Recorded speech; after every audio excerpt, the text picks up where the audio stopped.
கணவன் மனைவிக்குள்ளே ஏற்படக்கூடிய பிரச்சனைகள் இப்போ வந்து ரொம்ப பெருசாக வந்து இருந்துகிட்டே தான் இருக்குது. அதுலேயும் வந்து பார்த்தோம் அப்படின்னா இந்த விவாகரத்து நிறைய பேர் வந்து அவங்களுடைய வாழ்க்கையை எப்படி நம்ம இன்ப துன்பங்களை பகுத்தறிஞ்சு வாழறது அப்படின்றத பிரித்து பார்த்து வாழ தெரிஞ்சவங்களுக்கும் இந்த பிரச்சனை வந்து ஏற்படுது.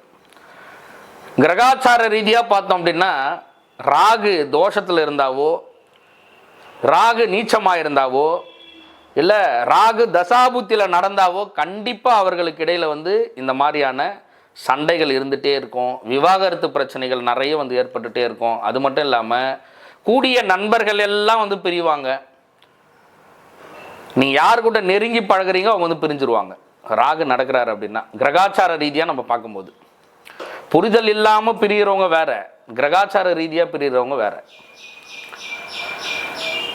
நீங்கள் யார் கூட சேர்ந்தாலும் பிரிஞ்சிருவாங்க. அது நண்பராக இருக்கட்டும், காதலியாக இருக்கட்டும், மனைவியாக இருக்கட்டும், கணவனாக இருக்கட்டும், அந்த மாதிரி எது இருந்தாலும் ராகு நடக்கும்போது கண்டிப்பாக வந்து அவங்கள வந்து பிரிப்பார். நீங்கள் கிரகாச்சார ரீதியாக பாதிக்கப்பட்டிருந்தாவோ இல்லை பகுத்தறிய தெரியல அப்படின்னாவோ இடுமருந்து அப்படின்னு சொல்லிட்டு ஒரு மருந்து வந்து சித்தர்கள் வந்து கொடுத்துருக்காங்க. அதில் 2 டைப்பில் வந்து கொடுத்துருப்பாங்க இடுமருந்தை.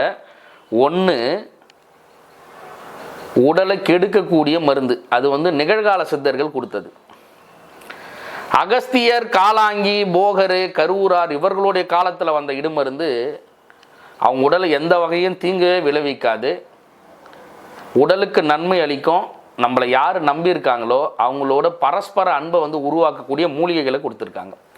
மந்திர உருஜபிச்சு மந்திர பூஜைகள் செஞ்சு நம்ம ஒருத்தவங்களை வந்து தன்வசப்படுத்துகிறோம், வசைப்படுத்துகிறோம் அப்படின்னா கூட அது வந்து நடக்கிறதுக்கு கொஞ்சம் காலதாமதம் ஆகும். ஆனால் இடுமருந்துகள் மருந்துகளாக நீங்கள் கொடுக்குறீங்க அப்படின்னா கண்டிப்பாக அந்த மூலிகைக்கு தன்மை இருக்கும்ல, அதனாலேயே அவங்க வந்து தன்வசப்படுவாங்க.